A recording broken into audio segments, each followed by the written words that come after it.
Hello everyone, welcome to my burners academy.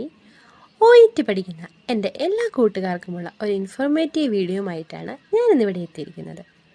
ഈ video എല്ലാവർക്കും ഇഷ്ടമായെങ്കിൽ ലൈക്ക് ചെയ്യുക, ഷെയർ ചെയ്യുക, സബ്സ്ക്രൈബ് ചെയ്യുക. So here we go.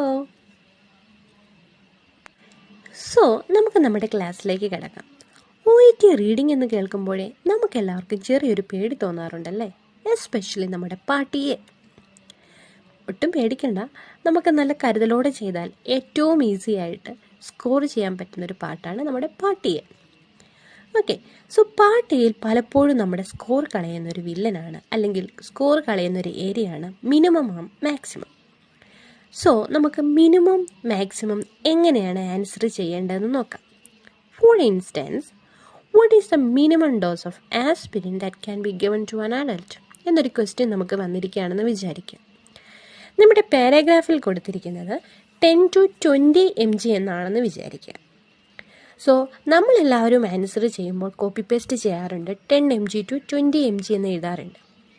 പക്ഷേ ആൻസർ റോങ് ആയിരിക്കും. കാരണം മിനിമം എന്ന് പറയുന്നത് 10 mgയും മാക്സിമം എന്ന് പറയുന്നത് 20 mg ആയിരിക്കും.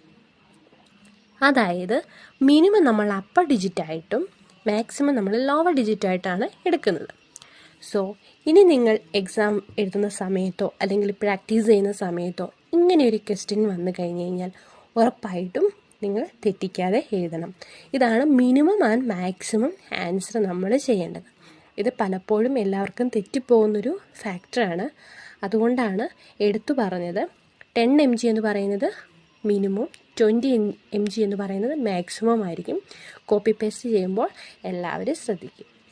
സോ ഈ വീഡിയോ എല്ലാവർക്കും ഉപകാരപ്രദമായി എന്ന് കരുതുന്നു. എല്ലാവർക്കും ക്ലിയർ ആയെന്ന് വിചാരിക്കുന്നു.